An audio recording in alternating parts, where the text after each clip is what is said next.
भाई छोरियां छोरों से कम है के।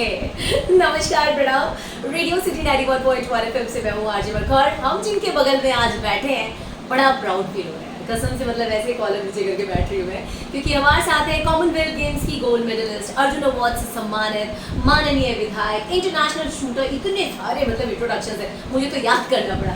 श्रेयसी सिंह हमारे साथ है। हाय श्रेयसी जी, कैसे हैं? वेरी वेल, आप कैसी हैं? बहुत बढ़िया, एक बार सबको हेलो हाय कर दीजिए। Hi everyone.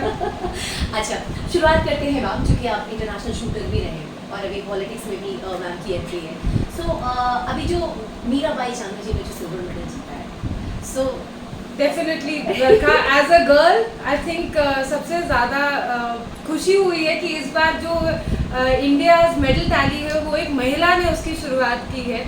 मीराबाई चानू से मैं खुद 2018 में मिली थी जब उन्हें खेल रत्न अवार्ड मिला था, मुझे अर्जुना अवार्ड मिला था, और उनका जो जज्बा था, जो जुनून था, वो आज भी देखने के लिए मिलता है। जब ओलंपिक्स में उनने पदक जीता, एक थोड़ा सा इमोशनल टच इसलिए भी लगा क्योंकि एज ए डॉटर मैं उस बात को फील कर पाई कि किस तरह से उन्हें अपने ओलंपिक रिंग्स का जो इयररिंग्स थे वो ओलंपिक रिंग्स थे और उनकी मदर ने उनको वो गिफ्ट किया था एंड 2016 में गिफ्ट किया था और 2016 में वो पदक नहीं जीत पाई थी। और फिर उसके जब इस बार उन्होंने पदक जीता तो उसके बाद उन्होंने कहा कि ये मेरे माँ के आशीर्वाद था जो मैं पहनकर आज मतलब वेट लिफ्टिंग के प्रतियोगिता में गई और पदक भी जीता। तो आई थिंक एज अ बेटी माँ का क्या आशीर्वाद होता है, क्या प्रेम होता है जब बच्चियाँ स्पोर्ट्स में जाती हैं, उससे मैं अपने आप को कहीं ना कहीं रिलेट कर पाई। एंड साथ ही साथ आई थिंक बहुत ही इंटरेस्टिंग बात जो मीराबाई ने जीतने के तुरंत बाद बोली वो ये थी कि उनको पिज्ज़ा खाने का बहुत शौक है और वो आप पिज्ज़ा खाएंगे। So I think pizza is a great way to celebrate for all of us. Oh बाबा, जब आप ये बातें बता रहे थे ना अंदर में सिरन हो रही थी, इतनी अच्छी स्टोरी आपने बताई। सो अभी फिलहाल coming back to Shreyasi Singh ji, ma'am international shooter से अपने करियर की शुरुआत किया, फिर अभी पॉलिटिक्स। सो शुरुआत की बात करें तो कैसे शुरू किया? लाइक आपका फील्ड डिफरेंट था, डिफरेंट चीज़ चुना, फिर डिफरेंट ट्विस्ट एंड टर्न्स लेते रहते हो आप। आई थिंक जब मैं स्कूल में थी हाँ।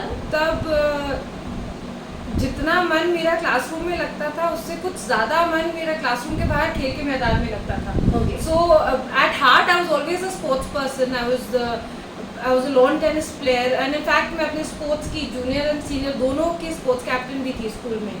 तो 10th के बोर्ड्स ख़त्म होने के बाद एक समय रह जाता है जब अपने परीक्षा के रिजल्ट के लिए लोग वेट करते हैं। तो उस दौरान मैंने अपने पिता को कहा कि मुझे शूटिंग शुरू करनी है। उस वक्त मेरे पिता स्वर्गीय Digvijay Singh national rifle association के अध्यक्ष थे। तो उन्होंने कहा कि डेफिनेटली अगर शूटिंग शुरू करनी है तो हमारा पूरा सपोर्ट है। कुछ इसी तरह से एक कह सकते हैं एज अ हॉबी या उस टाइम को किल करने के लिए एज अ हॉबी मैंने शूटिंग को शुरू किया और कब वो हॉबी से बदल के एक पैशनेट करियर बन गया वो सफ़र कुछ जल्दी ही मैंने तय करा। बिकॉज 2008 में ही 2009 में सॉरी मैं भारत की पहली महिला बनी जिसने जूनियर में वर्ल्ड इंटरनेशनल कंपटीशन में स्वर्ण पदक जीता था।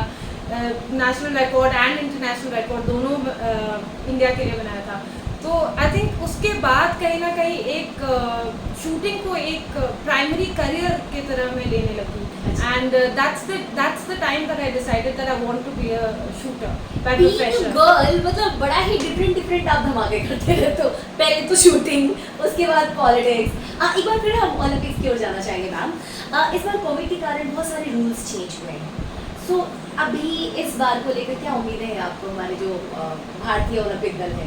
आई थिंक जो ओलंपिक टीम इस बार हमें रिप्रेजेंट कर रही है डेफिनेटली उनके सामने बहुत से चैलेंजेस थे कोविड को लेकर। किस तरह से उनकी ट्रेनिंग एक लंबे समय तक स्थगित थी। हाँ। डेफिनेटली, और साथ ही साथ अभी भी जाने से पहले उनको कितने उनको क्वारंटीन प्रोसेस के थ्रू जाना पड़ा। उनको इंडिया के बाहर रह के अपने जो एक कंफर्ट लेवल होता है अपने फ्रेंड्स और फैमिली के साथ रहने का, उससे वो बहुत समय तक वो दूर रहे और क्वारंटीन करके वैक्सीनेट होकर उसके बाद वो ओलंपिक गेम्स के विलेज पे पहुँचे। तो डेफिनेटली बहुत सी चैलेंजेस थी कोविड को लेकर, बट मुझे लगता है कि इस बार जो हमारी ओलंपिक टीम गई है अब तक की सबसे बड़ी टीम है, विच ensures that this time the medal tally is going to be higher than the last time. क्या है और आपका जो फील रहा है शूटिंग फील्ड, तो उधर से क्या उम्मीद है? आपके department डेफिनेटली से? इस बार अगेन सभी खिलाड़ियों की तरह शूटिंग की भी टीम कुल 15 प्लेयर्स की है। बहुत से यूथ शूटर्स, यंग शूटर्स के साथ साथ एक एक्सपीरियंस शूटर्स की टीम है। मुझे लगता है बहुत अच्छा मेल है दोनों के बीच में। एक शूटिंग एक ऐसा स्पोर्ट है जहाँ युवा जोश के साथ साथ एक अनुभवी गंभीरता जिसको कहते हैं वो होना आवश्यक है, और ये टीम उसका एक सही उदाहरण है। डेफिनेटली मनु भाकर और सौरभ चौधरी दो यंग ऐसे शूटर्स थे जिनको इंडिया को उनसे बहुत अपेक्षा थी, लेकिन मुझे नहीं लगता कि कहीं सौरभ चौधरी तो लीडिंग क्वालिफिकेशन में लीड करते हुए फाइनल में गए और फाइनल में जाके वो 7th पोजीशन पे एलिमिनेट हुए। मनु भाकर 12th पोजीशन पे रही। मुझे नहीं लगता ये कहीं से भी हमारे लिए कोई हार है, क्योंकि दोनों ही बहुत यंग शूटर्स हैं। सौरभ मात्र 19 साल के हैं और आने वाले समय में ये एक्सपीरियंस के रूप में अगर वो ले तो आने वाले 2024, 2028 और 2032 तक हम एक बहुत ही स्ट्रॉन्ग मेडल कंटेंडर देख रहे हैं। साथ ही साथ अभी शूटिंग के बहुत इवेंट्स बाकी हैं। मिक्स्ड इवेंट्स, पिस्टल और राइफल दोनों के मिक्स्ड इवेंट्स ऐसा इवेंट होता है जिसमें एक महिला और एक पुरुष दोनों साथ में खेलते हैं, एंड अगर दोनों शूटर्स के बीच में अच्छी कॉमराडरी हो तो एक मेडल वहाँ पर हमारा ज़रूर आएगा। साथ ही साथ स्कीट के दोनों खिलाड़ी महराज अहमद खान और अंगद बाजवा दोनों ही अभी अच्छा प्रदर्शन कर रहे हैं। कल उनका क्वालिफिकेशन कम फाइनल बाकी है। संजीव राजपूत है, राही सरनोबत है, इनसे ढेर सारी अपेक्षाएं, ढेर सारी शुभकामनाएं हैं इन सभी के साथ। एक एक खिलाड़ी उनका कब कब मुकाबला है, ये खिलाड़ी ही इतना कैलकुलेशन रख सकता है। अच्छा मैम, अभी अपने बिहार की अगर बात करें as compare to Punjab and Haryana, वहाँ स्पोर्ट्स को बड़ा बढ़ावा मिलता है, बट यहाँ यूपीएससी, पीपीएससी, आईआईटी हर क्षेत्र में आपको बच्चे आगे दिखते हैं, बट स्पोर्ट्स के मामले में थोड़ा सा हम पीछे हैं। और चूंकि आप स्पोर्ट्स के हो, स्पोर्ट्स आपका बैकग्राउंड रहा है और अभी आप रूलिंग पार्टी में हो, सो आपसे बड़ी उम्मीदें हैं। सो आपने क्या प्लान कर रखा है कि आपने कुछ फ्रेम किया है कि मैं बिहार के लोगों को स्पोर्ट्स के मामले में ये देने वाली हूँ या ऐसे बढ़ाने वाली हूँ? आई थिंक मोस्ट इम्पोर्टेंटली बरखा, अगर हम स्पोर्ट्स बिहार में स्पोर्ट्स की बात करें तो दो चीज़ें बहुत महत्वपूर्ण हैं। जी। सबसे पहले इंफ्रास्ट्रक्चर डेवलपमेंट है, कहीं ना कहीं हम लैक करते हैं। कुछ स्पोर्ट्स के इवेंट्स ऐसे हैं जहाँ पर हमारे पास अभी तक इंफ्रास्ट्रक्चर भी नहीं है, और कुछ इंफ्रास्ट्रक्चर ऐसे हैं जो मेंटेन्ड नहीं है। तो डेफिनेटली जो इंफ्रास्ट्रक्चर डेवलपमेंट जिस तरह का हमें चाहिए, और वो मैं इस बात को पूरी तरीके से स्वीकारती हूँ कि कहीं ना कहीं एक एडमिनिस्ट्रेटिव लैप्स है जिसकी वजह से ये इंफ्रास्ट्रक्चर डेवलप नहीं हो पाया है। लेकिन साथ ही साथ खुशी इस बात की होती है कि इसी बजट में, और क्योंकि ये मेरा पहला बजट सेशन था, हमने देखा किस तरह से माननीय मुख्यमंत्री ने राजगीर में sports university and cricket stadium का निर्माण कार्य शुरू कर दिया है। आई थिंक ये बिहार के लिए बहुत ही बड़ी उपलब्धि है। साथ ही साथ अगर मैं एक विधायक के रूप में और एक शूटर के रूप में बात करूँ तो अपनी तरफ से बिहार को एक शूटिंग रेंज, अंतर्राष्ट्रीय स्तर का या राष्ट्रीय स्तर का एक शूटिंग रेंज ज़रूर तोहफे के रूप में गिफ्ट करना चाहूँगी, क्योंकि अभी तक एक भी शॉटगन शूटिंग रेंज बिहार में नहीं है। कोविड के वजह से डेफिनेटली कुछ फंड्स का अभाव है, जिस वजह से कार्य थोड़ा धीरे चल रहा है। और मुझे लगता है कि दर्शकों को, आपको, मुझको, सबको ये बात समझना चाहिए कि कहीं ना कहीं ऐसी महामारी से हम लड़ रहे हैं कि फंड्स और इंफ्रास्ट्रक्चर, अगर आज हम पाटलिपुत्रा कॉम्प्लेक्स की भी बात करें तो वो एक वैक्सीनेशन सेंटर बनाया गया है। बहुत से ऐसे स्टेडियम्स हैं जो DCHC Covid health care facility के रूप में यूज़ हो रहे हैं। तो कहीं ना कहीं इस महामारी से लड़ने के दौरान में स्पोर्ट्स ने एक बैक सीट ले लिया है, बट आने वाले समय में इस महामारी से हम जंग भी जीतेंगे और स्पोर्ट्स में बिहार आगे भी बढ़ेगा। मुझे उम्मीद है कि 2024-28 के जो आने वाले ओलंपिक गेम्स हैं उसमें बिहारियों का नंबर भी आगे रहेगा और बिहारी एथलीट्स भारत का प्रतिनिधित्व करेंगे। क्या बात है, सीरियसली बड़ा अच्छा लग रहा है कि मैं एक खिलाड़ी से बात कर रही हूँ और मैं एक यंग जो कि पॉलिटिक्स में लीडर के तौर पे मुझे नज़र आ रही है। सो श्रेयसी से बड़ा पॉजिटिव वाइब्स आपसे मिल रहा है। आपकी लाइफ की अगर बात करूँ तो पॉलिटिक्स और स्पोर्ट्स को बैलेंस कैसे करते हो? कई बार मन करता होगा शूटिंग रेंज पे चलना चाहिए, फिर अचानक से पॉलिटिकल कोई मुद्दा आ गया, मैडम इस क्षेत्र में प्रॉब्लम है, चलिए। सो कैसे तालमेल बिठाते हो आप? आई थिंक अगर हम कोरोना महामारी की बात करें तो इस दौर में मुझे लगा कि सबसे ज़्यादा आवश्यकता मेरी जनता को जमुई में मुझसे है, और मेरा वहाँ रहना सबसे ज़्यादा महत्वपूर्ण था। तो पूरे लॉकडाउन के दौरान मैं अधिकतर समय जमुई में ही मैंने बिताया। लेकिन हाँ, आने वाले समय में मेरे भी कॉम्पिटिशन्स आएंगे। मुझे पूरा भरोसा है अपनी टीम पे, जमुई की टीम पे, जो जितने भी मेरे कार्यकर्ता गण हैं, चाहे वो भाजपा के हों या मेरे व्यक्तिगत हों, उन पे पूरा भरोसा है कि मेरी अनुपस्थिति में वो लोग मोर्चा आगे बढ़ाएंगे, और जितनी भी जनता की दिक्कतें होंगी, या जैसे आपने कहा कि इमीडिएट एक्शन लेने का समय आएगा, तो वो लोग खड़े उतरेंगे और आगे कार्य को आगे बढ़ाएंगे। और कभी भी मैंने जमुई की जनता को ये झूठ नहीं बोला कि मैं शूटिंग छोड़ रही हूँ, पूरी तरीके से जमुई में राजनीति करने के लिए आ रही हूँ। इनफैक्ट उन लोगों ने मुझसे ज़्यादा बढ़ के ये कहा है कि दीदी आप शूटिंग मत छोड़िएगा, आप एमएलए तो बनी है, गर्व है, लेकिन आप शूटिंग मत छोड़िएगा। अच्छा। तो कहीं ना कहीं जनता और जनप्रतिनिधि के बीच में एक बहुत अच्छा तालमेल है हमारे विधानसभा में, और उम्मीद रखते हैं कि आने वाले समय में ये बरकरार रहेगा। अच्छा, तो एमएलए की जब बात आपने छेड़ी, तो क्या ये लक बाई चांस हो गया, किस्मत घसीट के ले आया, खींच खाच के कि चल बेटा इधर आ, या फिर आपने कभी सपने देखे थे? Not at all. I think एक स्ट्रॉन्ग पॉलिटिकल फैमिली से आते हैं। राजनीति में हमारा परिवार बहुत ही स्ट्रॉन्ग रहा है। बचपन से देखते आ रहे हैं किस तरह से हमारे पिता ने, किस तरह से हमारी माँ ने राजनीति में अपना कदम रखा है, किस तरह की राजनीति की है, एक ईमानदारी से, सेवा भाव से, जनता को सच्चाई के साथ जो उनका काम किया है, उनके लिए आवाज़ उठाई है, उनकी लड़ाई लड़ी है, उसको हम बचपन से देखते हुए आ रहे थे और अपने फादर से बहुत प्रभावित थे। तो definitely my father was my mentor, and politics में आने का मन हमेशा से था। ये नहीं सोचा था कि 29 साल की उम्र में मैं पॉलिटिक्स में आऊँगी। सही बात है, लेकिन वो तो बूढ़े लोगों का क्षेत्र है। सॉरी।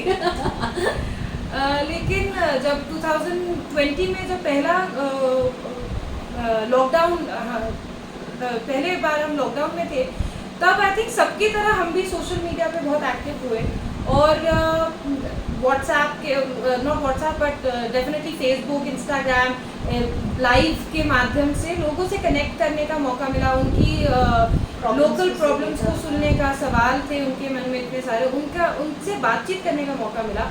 और तब मुझे ये एहसास हुआ कि किस तरह से बिहार की जनता, खास तौर से दक्षिण बिहार, क्योंकि जमुई बांका हमारे पिता माँ का क्षेत्र रहा है, जमुई हमारा क्षेत्र पड़ता है, किस तरह से यहाँ के बच्चे सबसे ज़्यादा अपेक्षा रखते हैं कि एक यूथ सामने आए, एक कोई नए छवि, साफ छवि के लोग सामने आए। और इसी तरह की अपेक्षा जब उन लोगों ने हमें जताई, जिस तरह से आज वो ये कह रहे हैं कि दीदी आप ओलंपिक चाहिए, हम आपके साथ हैं, इसी तरह से पिछले साल वो लोग कह रहे थे कि दीदी आप पॉलिटिक्स में कब आएंगी, दादा के बिना, दादा हमारे पिता को प्यार से लोग दादा कहते थे कि दादा के बिना सुना लगता है, तो आप उनके you know when are you feeling his shoes. तो इस तरह की बातें थी जो एक्चुअली मुझे राजनीति में इतने यंग एज में एक तरह से जमुई या बिहार की जनता अपने पास खींच ले आए। अच्छा, लेकिन मैम जैसे कि आपने, आई थिंक ये पहला आपने कदम बढ़ाया था और सिलेक्ट भी हो गए, सो मतलब नॉर्मली लोग कई बार लड़ते हैं, जीतते हैं, हारते हैं, तब जाकर ये मुकाम पे आते हैं।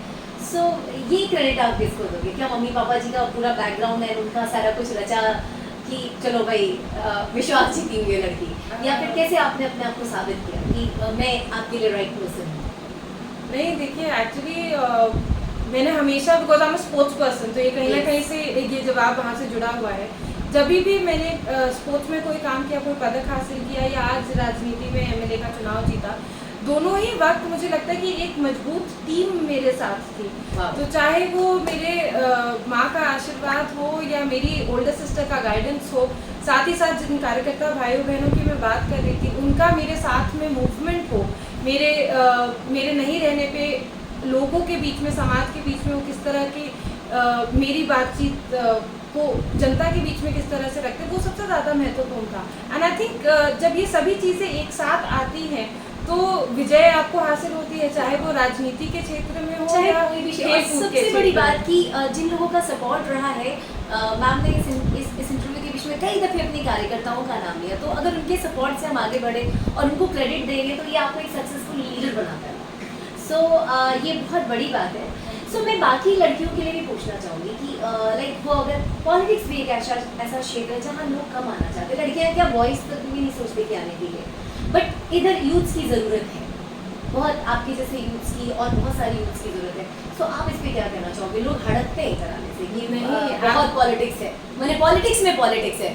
So, आई थिंक ये सोच को बदलना सबसे ज़्यादा ज़रूरी है जी। क्योंकि जिस दिन किसी भी विश्व का कोई भी कंट्री हो, हाँ। अगर डेमोक्रेटिक कंट्री है और डेमोक्रेटिक कंट्री के यूथ अपने पॉलिटिक्स पे या अपने पॉलिटिशियंस पे बिलीव नहीं करते, तो ये सबसे बड़ा दुर्भाग्य है। यूथ को पॉलिटिक्स में आना ही है। चाहे आप भारत की बात कर लीजिए, तो पूर्व में जितने भी आंदोलन शुरू हुए हैं, ये अधिकतर छात्र आंदोलन ही हैं। इसका मतलब ये है कि कहीं ना कहीं एक समय था जब भारत के बिहार के यूथ आंदोलन करते थे, अपने पॉलिटिकल राइट्स के लिए लड़ते थे, पॉलिटिक्स में रुचि रखते थे और ईमानदारी से काम करना चाहते थे। तो इसी तरह से यूथ को आगे बढ़ना अति आवश्यक है। और ये सही बात है कि कहीं ना कहीं एक गैप है जनरेशन के बीच में। इस बार तो बहुत से विधायक यंग हैं, नए हैं, जो हमारे साथ विधानसभा में आते हैं, लेकिन हाँ, एक लैप्स हो गया था और अब मैं देख रही हूँ कि यूथ की रुचि और ज़्यादा जुड़ रही है। वाह। आप देखिए, कोई भी जगह कभी भी अगर आप कोई भी फील्ड की मैं बात करूँ और आपके मन में ऐसा बैठा हुआ है कि नहीं, यहाँ पे सिर्फ यहाँ अच्छी छवि के लोग नहीं आते, इसलिए हम उससे दूर रहेंगे, तो जिन बुरी छवि के लोग के बारे में आप बात कर रहे हैं या तो आपने मन में बैठाया हुआ है, वही लोग तो और आके उस जगह को भरेंगे। हाँ, आप आओगे नहीं तो कैसे क्लियर होगी चीज़? सही बात है। और जैसे लोग सपने सजाते हैं ना बचपन में, मम्मा मैं टीचर बनूंगा, मैं डॉक्टर बनूंगा, मैं एस्ट्रोनॉट बनूंगा, मैं साइंटिस्ट बनूंगा, ये नहीं होना चाहिए। मैम मैं नेता बनूंगा, मैं राजनेता बनूंगा, मैं पॉलिटिक्स में आऊँगा और तब जाकर सारे प्रॉब्लम्स को दूर कर सकते हैं। वैसे श्रेयसी, आप इतने कम उम्र में इधर आते हैं, 29 ईयर्स, लड़कियों की उम्र नहीं बताते, आप भूल जाना, डिलीट मार देना मैंने जो बोला, बड़े कम उम्र में आप आ गए इधर। सो बीइंग अ यूथ, क्या क्या चैलेंजेस आपको अभी फेस करने पड़ रहे हैं? हो सकता है लोग हैं कि अभी आपको उतनी एक्सपर्टीज नहीं है, आपको उतना एक्सपीरियंस नहीं है, ऐसा होता है क्या आपके टीम मेंबर्स के बीच में या जहाँ पे आप बैठते हो बातें करते हो? आई थिंक मैंने हमेशा ये सोचा है कि बोलने से ज़्यादा इम्पोर्टेंट है सीखना और समझना, और आज के टाइम में मैं भी वही कर रही हूँ। पॉलिटिक्स एक ऐसा फील्ड है जहाँ रोज़ हार या जीत होती रहती है, and every day is a new win और अ लॉस। कभी भी लॉस को लॉस की तरह नहीं देखा है। अगर हारे हैं या कोई कभी भी अपनी बात को नहीं रखने का मौका मिला है, तो उससे हमने सीखने का प्रयास किया है। तो डेफिनेटली चैलेंजेस आते हैं डे टू डे, और उनको आप कैसे हैंडल करते हैं, यही आपको एक लीडर बनाता है। तो बहुत से लोग हैं जो मेरे मुंह पे तो कोई नहीं कह पाता, लेकिन हाँ, डेफिनेटली पीठ पीछे बात सुनने के लिए मिलती है कि कभी किसी ने कहा है कि अरे वो महिला है, कितना कर लेंगी। ओके। तो साथ ही साथ ये भी कितना कर लेंगी ये भी देख लीजिएगा। साथ ही साथ ये भी सुनने के लिए मिलता है कि ठीक है, तो 12 बोर की बंदूक हम आपको भी पकड़ा देते और महिला को भी पकड़ा देते, देख लीजिए आजमा कर। तो डेफिनेटली बहुत से पॉजिटिव्स हैं क्षेत्र में, कुछ नेगेटिव्स भी हैं, एंड लोग तो बात करेंगे, लोगों का काम नहीं करना। सही बात है, और आपका काम है आगे बढ़ते रहना। मैम, एक हमारे शो पे एक सेगमेंट है सिटी की करियर शाखा। सो अभी तो पॉलिटिक्स के बारे में आपने बहुत कुछ बता दिया, इनडायरेक्टली हमने वो बात कर ली। अब स्पोर्ट्स की अगर बात करें तो स्पोर्ट्स में करियर, नो डाउट बहुत सारी फैसिलिटीज़ हैं जो लोगों को मालूम है कि आप स्पोर्ट्स से अगर आप विन करते हो, आगे जाते हो, तो आपको ऐसा ऐसा होगा, बट फिर भी थोड़ी जानकारी की कमी है कि स्पोर्ट्स में भी लाइक वो कहते हैं ना, पढ़ोगे लिखोगे पढ़ोगे तो बनोगे नवाब, खेलोगे कूदोगे तो होगे खराब। सो अब इंटरचेंज आ गया है, सो आप थोड़ा बताओ। I think I have change that a little bit. Okay, पढ़ोगे लिखोगे बनोगे नवाब, खेलोगे कूदोगे बनोगे सहवाग। लाइक हाँ, बट आप सही बोल रही हैं कि एक तरह से हमें जिस सोसाइटी में हम रहते हैं, एक सामाजिक रूप में मेंटालिटी को, मानसिकता को बदलने की आवश्यकता है। अधिकतर आपके मेरे सबके सर्कल में जब बात होती है, कोई भी बच्चा स्पोर्ट्स को एक प्राइमरी करियर लेना चाहता है, तो बात निकल के आती है कि जॉब सिक्योरिटी क्या है, खाओगे कमाओगे क्या। सही बात। एग्जैक्टली। सो इसको चेंज करने की आवश्यकता है, क्योंकि आज केंद्र सरकार, राज्य सरकार, PSUs जैसे ONGC, air India, Bharat petroleum, बहुत सी ऐसे एजेंसीज हैं जो स्पोर्ट्स कोटा के अंडर आपको जॉब सिक्योरिटी देते हैं। तो जब तक आप एज एन एथलीट खेल रहे हैं, बहुत अच्छी बात है। जिस दिन आपको रिटायर करने का मन किया, उस दिन आपके पास ये जॉब्स की अपॉर्चुनिटी खुली है जो फाइनेंशियल सिक्योरिटी प्रोवाइड करती है। इंफ्रास्ट्रक्चर के साथ साथ एक मेंटालिटी को चेंज करना, एक कल्चर डेवलप करना, जिस तरह से हरियाणा पंजाब की हम बात करते हैं और वहाँ से इतने एथलीट्स निकल कर आते हैं, ये इसलिए है क्योंकि वहाँ पे ये कल्चर ऑलरेडी डेवलप्ड है। और ये डेवलप इसलिए भी हो रहा है क्योंकि एक एथलीट आया और बेहतरीन करते गया और उसको देख देख के 4-5 और एथलीट्स आए, वो भी अच्छा कर रहे हैं और इस तरह से कल्चर डेवलप हो गया।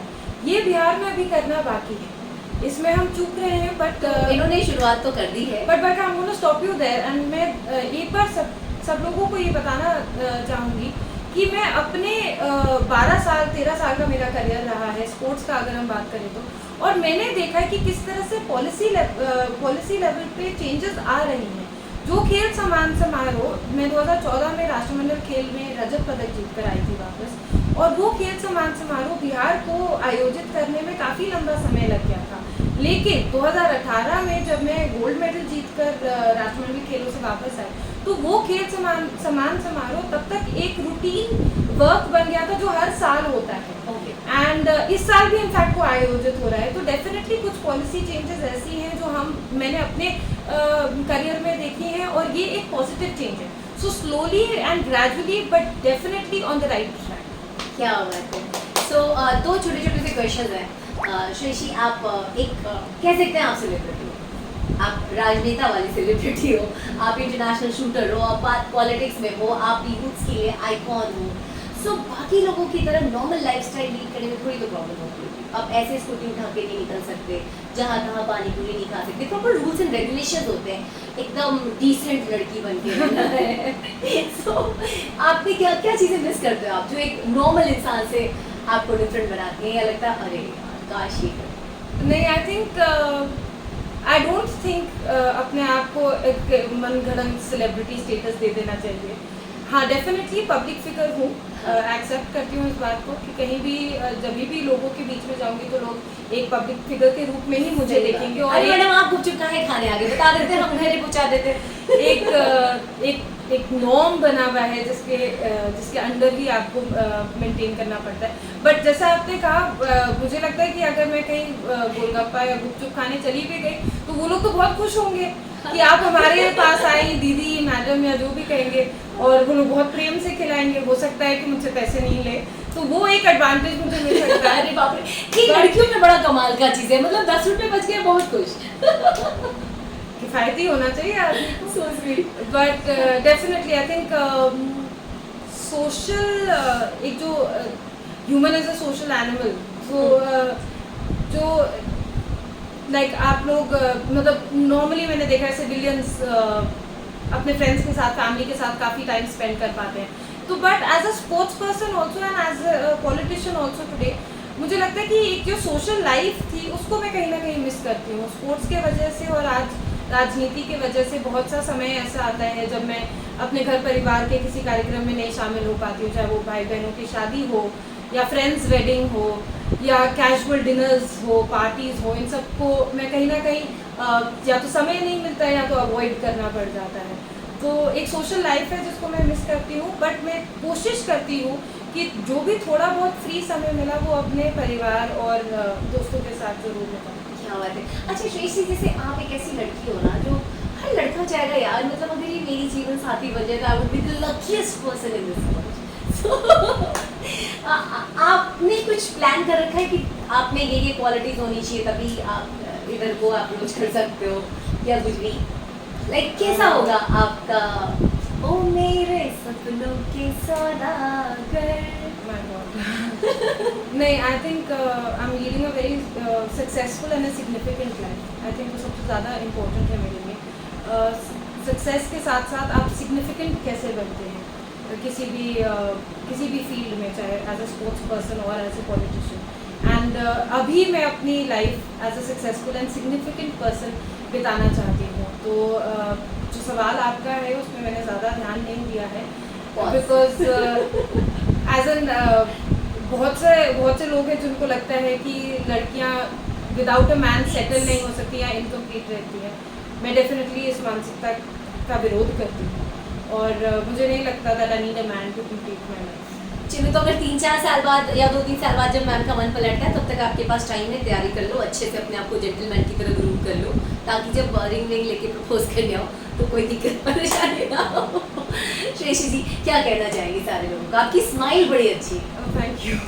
सो एक मुस्कुराहट के साथ सारे लोगों को मैसेज।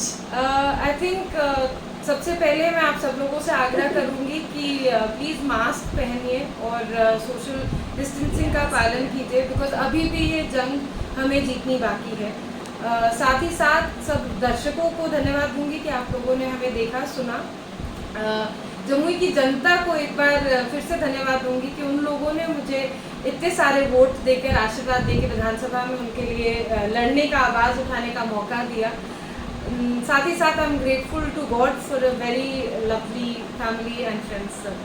और मैं आधे घंटे से आपको पका रही हूँ, कुछ मेरा नाम लेके भी बोल, मतलब श्रेयसी जी की जुबान से बरखा का नाम लेते हुए कुछ नहीं, बरखा जी ने एक बार ये अभी पका नहीं रही है। एक्चुअली इनके साथ इंटरव्यू करने में बहुत मज़ा आता है मुझे।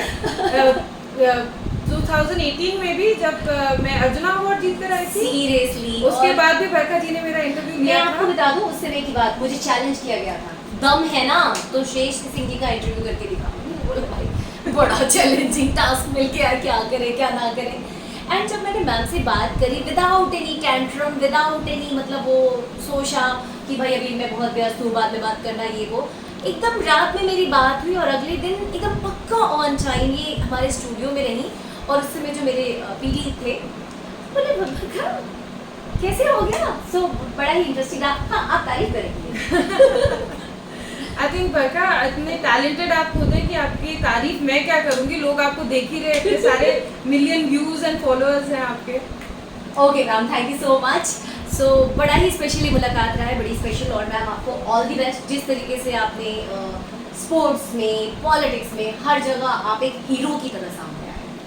सो ऑलवेज और भी नए नए परचम लहराते रहो और टाइम टू टाइम ऐसे ही हमारे को इंटरव्यू देते रहो। Love you.